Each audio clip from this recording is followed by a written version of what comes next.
प्रियंका जी कुरुक्षेत्र से। राधा वल्लभ श्री हरिवंश। मेरे प्यारे गुरुदेव, आपके चरणों में कोटि कोटि प्रणाम। महाराज जी, श्री जी की कृपा से 4 साल से YouTube के माध्यम से आपके सत्संग सुनते हैं। महाराज जी, जीवन में अब यही आशा है कि एक पल भी श्री जी से दूर ना रहें। लेकिन मैं एक अध्यापिका हूँ, ज्यादा समय कार्य में व्यतीत होता है, उस समय भजन नहीं होता और बाद में कष्ट होता है कि सारा का सारा समय मैंने खो दिया। कृपया मार्गदर्शन करें महाराज जी। जिसका प्रश्न, अपने लोग भजन का मतलब समझते हैं कि एकांत गुफा में बैठ करके जो किया जाता है या एकांत कमरे में बंद करके जो किया जाता है उसे ही भजन कहते हैं। वो भी एक भजन का एक अंग है, पर उसे सांगोपांग भजन नहीं कहते। सांगोपांग भजन कहते हैं पहले ये स्वीकार करना, ये संपूर्ण सृष्टि श्री भगवान की है। इसे आस्तिकता कहते हैं और ये सत्य वस्तु है। वेद और उपनिषद जिस बात को प्रमाणित करते हैं वही बात प्रमाणित मानी जाती है। भगवान एकोहम बहुश्यामा, मैं एक बहुत रूपों में हो जाऊं, वो बहुत रूपों में खेल रहे हैं। आप उस सृष्टि में भेजे गए हैं अलग अलग सेवाओं के लिए। कोई डॉक्टर है, कोई मास्टर है, विविध प्रकार के अभिनय करके हमको अपने स्वामी से इनाम लेना है। किसी को वैरागी का अभिनय है, किसी का रागी का अभिनय है, लेकिन सबका एक अब स्वांग दिया गया है। अपने स्वांग को ठीक से निभा लो तो इस माया प्रपंच से मुक्त हो जाओगे, इनाम मिलेगा। अगर तुम मास्टर हो तो बच्चे में भगवत भावना करके और शिक्षा रूपी भजन उसको दीजिए। जो जिस क्लास की शिक्षा, ईमानदारी से आपके अंदर यही हो कि हे प्रभु, आप बालक रूप से हमारे सामने आए हो, मैं आपको शिक्षक रूप से शिक्षा दूंगी।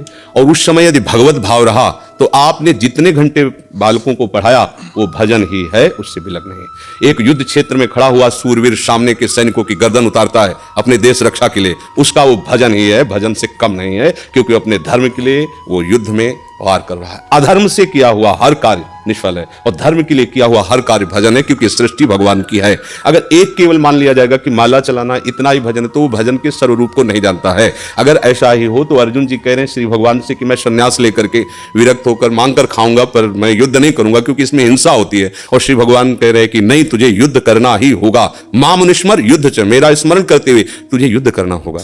तो हमें ये बात समझनी कि हमको जो स्वांग मिला उसमें हम बेईमानी न करें। अगर आप डॉक्टर हैं तो मरीज रूपी भगवान की सर्वतोभावेन सेवा, आपको जो स्वांग मिला है आप उसमें बेईमानी मत कीजिए, सत्यता से चलिए, वही आपका भजन बन जाएगा, उसी से भगवान प्रसन्न हो जाएंगे। पर ये स्मृति रहे कि मैं किसका कार्य कर रहा हूं, बस अगर ये स्मृति चली गई तो अहंकार आ जाएगा। किसी भी बात का अभिमान आ जाना उपासना की वृत्ति का नाश हो जाना है। एक छोटा सा भी कार्य आपको भगवत प्राप्ति करा सकता है, उस कार्य का उद्देश्य बदल जाए। बस हम समझते हैं माला जपना ही केवल भजन। बात सुन, एक आदमी बहुत हिंसा प्रवृत्ति का था, चोर था और हिंसा में उसको सुख मिलता था। जैसे अलग अलग, वो इतना तमोगुणी था, जब किसी को काटता और तड़पता तो उसे सुख मिलता था। सैकड़ों हजारों को ऐसे काटता था। एक दिन एक महात्मा उसकी मार्ग से जा रहे थे, मिल गए, उसने उनको भी वैसे ही प्रताड़ित करना चाहा। तो भगवत प्राप्त महात्मा थे, उन्होंने कहा कि बच्चा, इससे तुमको क्या मिलता है? तो संतों के दर्शन से, संभाषण से अंतःकरण की मलिनता का नाश होता है। यदि अभिमान त्याग कर संतों के पास जाया जाए तो एक एक कदम यज्ञ के समान होता है। संत दर्श को चालिए तज माया अभिमान। जो भगवान में वास्तविक रमण करने वाले महापुरुष हैं उनका प्रभाव होता है। उस पापात्मा जीव की हिम्मत नहीं हो रही थी उनकी तरफ देखने की। उनका बेटा तुम ये सब क्यों करते हो? तो उन्होंने उनका सुख के लिए करता हूं, संपत्ति छीनता हूं, मारता हूं। इससे बोले अभी तुम सुख की पहचान ही नहीं जानते हो, किसे सुख कहते हैं? तो उनका फिर मुझे बताइए आप सुख किसे कहते हैं? तो बोले हमारी बात तुम्हें तभी समझ में आएगी तब तुम निष्पाप हो गए, क्योंकि पापवंत कर सहज स्वभाव भजन मोहिते ही भावन। बोले महाराज क्या करूं जिससे मैं निष्पाप हो जाऊं? तो उनका हमारे भारत में पवित्र देश है, उनमें आप भ्रमण करो, अवगाहन करो, तुम पवित्र हो जाओगे। निष्पाप करने के लिए हमारे बहुत से तीर्थ हैं भारत में, तीर्थपाद प्रभु ने उनको प्रकट किया है। तो महाराज हम कब जानेंगे पवित्र हो गए? तो सिद्ध महापुरुष थे, उन्होंने एक शुष्क लकड़ी दी, सूखी हुई लकड़ी दी, कहा इसे ले जाओ और जब ये हरी होने लगे, इसमें किनगा आने लगे तो तुम समझ लेना तुम निष्पाप हो गए।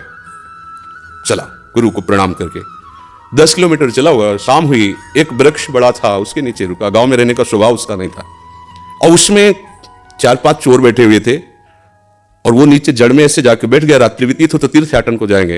वो ऊपर प्लान बना रहे थे कि इन गांव वालों ने मुझे बहुत सताया है, आज रात्रि में 12 बजे चारों तरफ से आग लगा देंगे और अस्त्र शस्त्र ले जो भागेगा मारेंगे, पूरे गांव को आज नष्ट करेंगे। उसके कान में पड़ी बात, उसने कहा कि तीर्थ यात्रा तो जा ही रहे हैं, अगर इन जो 4 हैं 5 हैं इनको अगर मार देते हैं तो जा ही तो रहे हैं तीर्थ यात्रा में, पूरा गांव बच जाएगा। ये पूरे गांव को मारना चाहते हैं, पशु पक्षी हैं, बहुत से जीव हैं। तो उसने कहा भैया तुम्हारे गुरु हम हैं, आओ हम तुम्हें सलाह बताते हैं कैसे पूरे गांव को नष्ट करना है। तो चारों कूदे थोड़ी पड़ेंगे, एक ही एक आएगा। चारों को हम मार दिया। सोचा अब यहाँ हिंसा हो गई, नहीं रुकेंगे। लकड़ी उठाई तो हरी हो गई। उनका गुरुजी ने कहा था जहां हरी हो जाए वापस चला गया। वहां गया संत भगवान को, संत ने कहा हम जानते थे कि तुम ऐसे स्वभाव वाले हो कि तुम्हें तीर्थ यात्रा सुहाएगी नहीं, वापस आ गए। तो उनका भगवान आपकी आज्ञा पर। आपने कहा थे हरि हो, देखो हरि हो गई। बोले कौन से तीर्थ में? बोले तीर्थ लेके आ, 4 को और मार दिया है। बोले बताइए कैसे? उन्होंने बोले देखो बेटा, पहले स्वार्थ के उद्देश्य से मारते थे तो पाप हुआ, लेकिन पूरे नगर के बचाने के लिए 4 को मारा आपने। उद्देश्य आपका दूसरों के सुख के, इसलिए मारना ये आपको तीर्थ याटन से भी अधिक पवित्र करने वाला हो गया। क्रिया वही, उद्देश्य परिवर्तन, फल का परिवर्तन। यदि हम सब अपने धर्म से चले, अपने कर्तव्य को भगवान की पूजा माने, तो जो जहां है उसको अलग से कोई मार्ग चयन नहीं करना, वही भगवान की प्रसन्नता के लिए करे, उसको वही भगवान की कृपा की प्राप्ति होगी। तो आपको कोई परेशानी का विषय होना ही नहीं चाहिए। आप अध्यापक और बच्चों को पढ़ाइए और बीच बीच में राधा राधा राधा स्मरण कीजिए। जो भी कर रहे हो अपने प्रभु के लिए कर रहे हैं, ऐसी भावना कीजिए। इसमें कोई श्रम नहीं, कोई परिश्रम नहीं, कोई अलग से ऐसा नहीं कि नाक दबा के बैठना है, आंख मूंद के बैठना है।